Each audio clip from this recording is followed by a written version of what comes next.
হাসিনার সমস্ত অপকর্মের ভাগিদার শেখ রেহানা ক্ষমতায় থাকাকালীন মাঝে মধ্যে আসতেন গুলশানের বিলাসবহুল বাংলো বাড়িটিতে। বন্ধু বান্ধবদের সাথে মদ খেয়ে আড্ডাবাজি আর হৈ হুল্লোড়ে মেতে থাকতেন। একসময় এই বাড়ির ত্রিসীমানায় কারোর প্রবেশের অনুমতি ছিল না। কালের পরিক্রমায় আজ বাড়িটি পরিণত হয়েছে মাদক সেবীদের আড্ডাখানা আর পাবলিক টয়লেটে। রাত হলেই এখানে জড়ো হন দেহ ব্যবসায়ী আর নানা অপরাধীরা। সব মিলে শেখ রেহানার বাড়িটির অবস্থা এখন কেমন, এছাড়াও শেখ রেহানার অপকর্ম সম্পর্কে বিস্তারিত জানতে ভিডিওটি না টেনে শেষ পর্যন্ত দেখতে থাকুন। ছাত্র বিপ্লবে জনতার ক্ষোভে তছনছ হয়ে গেছে শেখ হাসিনার সাম্রাজ্য। জনতার ক্ষোভে পড়েছে মুজিবকন্যা রেহানার গুলশানের বাড়ি। গাজীপুরের কালিয়াকৈরের মৌচাকে ঢাকা টাঙ্গাইল মহাসড়কের পাশে সাবেক প্রধানমন্ত্রী শেখ হাসিনার বোন শেখ রেহানার বাংলো বাড়ি। প্রতিবছর দুই বোন সময় কাটাতে আসতেন এখানে। গত বছরও তারা এই বাংলোতে আসেন। এছাড়াও সাবেক মুক্তিযুদ্ধ বিষয়ক মন্ত্রী আ.ক.ম মোজাম্মেল হক সহ আওয়ামী লীগ নেতাকর্মীরা জরুরি সভা করতেন বাড়িটিতে। বাংলোটি ডুপ্লেক্স, শানবাঁধানো পুকুরঘাট, বাগানসহ নান্দনিক ও প্রাকৃতিক সৌন্দর্যে ভরপুর। মুজিব পরিবারের বিশেষ নিরাপত্তায় আইন বাতিল হওয়ায় সেই বাড়িটির মালিক এখন রাষ্ট্রপক্ষ। সীমাহীন বৈষম্য আর ঔদ্ধত্য জনবিচ্ছিন্ন করেছে ক্ষমতাচ্যুত হাসিনাকে। 2009 সালের বানোয়াট এক আইনে সম্পূর্ণ বেআইনিভাবে রাজধানীর অভিজাত এলাকা গুলশানে 1.5 বিঘা আয়তনের এই বাড়িটি বরাদ্দ পান দুর্নীতিবাজ রেহানা। মাঝে মধ্যে এখানে থেকে অবসর সময় কাটাতেন তিনি। শেখ হাসিনা সরকারের পতনের পর তছনছ হয় পুরো বাড়িটি। আলিশান এ বাড়িটি ঘিরে এখন শুধুই নীরবতা। যে সড়কে থাকত কয়েক স্তরে নিরাপত্তা, সেখানে এখন চায়ের দোকান ও হরেক রকম মানুষের আড্ডা। আর রাতে সেখানে জড়ো হন মাদকসেবী আর দেহ ব্যবসায়ীরা। অনেকেই হাসিনা পরিবারের অপকর্মে নিদর্শন হিসেবে দূর দূরান্ত থেকে বাড়িটি দেখতে আসেন। কেউ কেউ প্রতিবাদ আর ঘৃণা প্রকাশ করতে বাড়িটিতে মূত্র বিসর্জনও দিচ্ছেন। স্থানীয় একজন বলেন, হাসিনা গেছে, দেশে শান্তি আইছে, দেশ স্বাধীন হইছে। জানা গেছে 5 আগস্ট শেখ হাসিনা পদত্যাগ করে দেশ ছেড়ে যাওয়ার পরেই বাংলো বাড়িতে হামলা করে দুর্বৃত্তরা। বাংলোতে ঢুকে ভাঙচুরের পাশাপাশি আগুন দেয় ফাইলপত্রে, লুট করে নেয় টিভি, ফ্যান, এসি, ফ্রিজ, টাকাসহ আসবাবপত্র, নষ্ট করে সব ছোটখাটো স্থাপনা। এরপর থেকে এটি অরক্ষিত রয়েছে। সম্প্রতি শহরের জমিনে গিয়ে দেখা যায় বাংলোর দেয়াল ঘেঁষে গড়ে উঠেছে বেশ কয়েকটি ছোট মণিহারি দোকান। এছাড়াও গেটের পাশে অস্থায়ীভাবে বসানো হয়েছে সেলুন। কোনো গেট ও পাহারাদার নেই।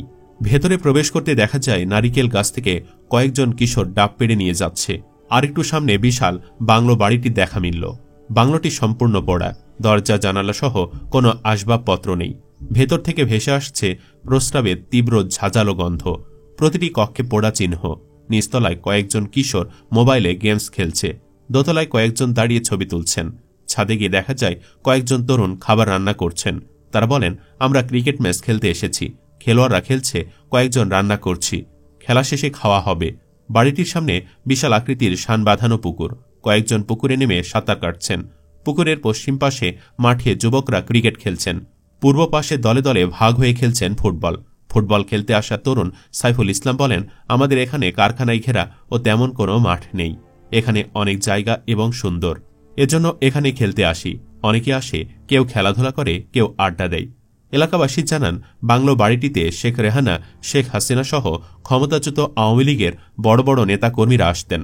মাঝে মধ্যে রাতে জাতীয় পতাকা লাগানো গাড়ি ঢুকত।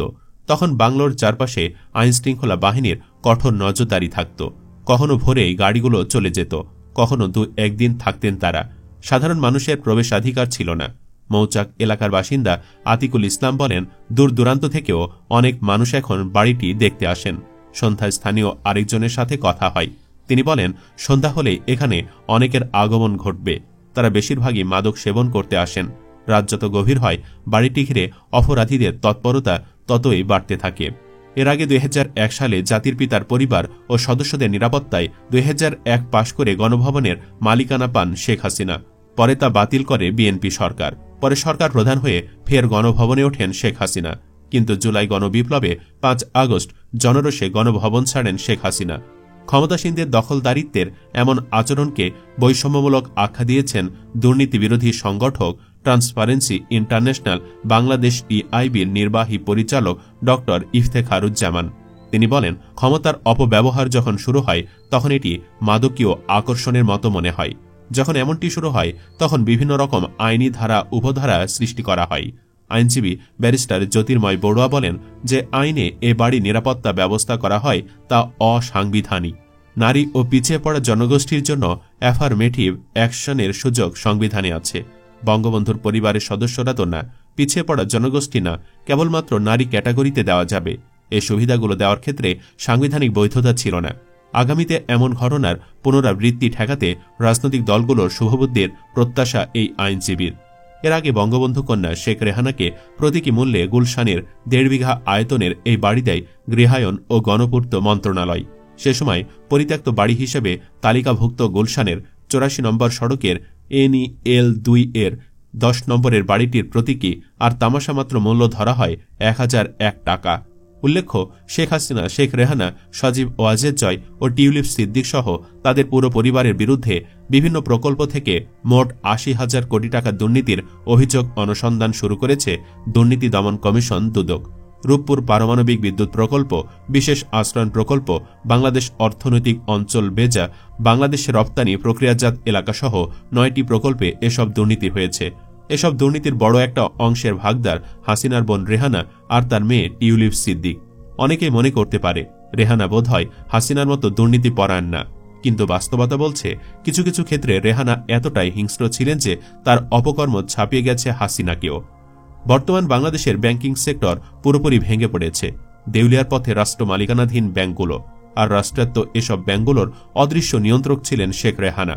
গত 1.5 দশকে রাষ্ট্রায়ত্ত ব্যাংক লুটের কারিগরদের অন্যতম শেখ আব্দুল হাই বাচ্চু। 2009 সাল পরবর্তী 3 বছরে বেসিক ব্যাংক লুটে নেতৃত্ব দিয়েছেন তিনি। এ কেলেঙ্কারি ঘটনায় তুমুল সমালোচনা হলেও শেখ হাসিনা ছিলেন নির্বিকার। অনেকে জানতে চান বাচ্চুর এই ক্ষমতার উৎস কি। পরে জানা যায় সে সময় বাচ্চুর খুঁটির জোর হিসাবে আলোচনায় এসেছিল ছোট আপাখ্যাত বা শেখ রেহানার নাম। কেবল বেসিক ব্যাংক নয়, রাষ্ট্রায়ত্ত অন্যান্য ব্যাংকের বড় অনিয়মের ক্ষেত্রেও সংশ্লিষ্টদের মধ্যকার আলোচনায় বারবার এসেছে শেখ রেহানার নাম। যদিও আওয়ামী লীগের 1.5 দশকে বিষয়টি প্রকাশ্যে উচ্চারণের সাহস হয়নি কারো। বেসিকের মতো রাষ্ট্রায়ত্ত অন্য 4 প্রধান বাণিজ্যিক ব্যাংক সোনালী, জনতা, অগ্রণী ও রূপালীর চেয়ারম্যান, পরিচালক এবং এমডি নিয়োগের ক্ষেত্রেও সর্বা ছিলেন শেখ রেহানা। তার সুপারিশেই এসব ব্যাংকের নীতি নির্ধারণী পদে নিয়োগ দিতেন শেখ হাসিনা।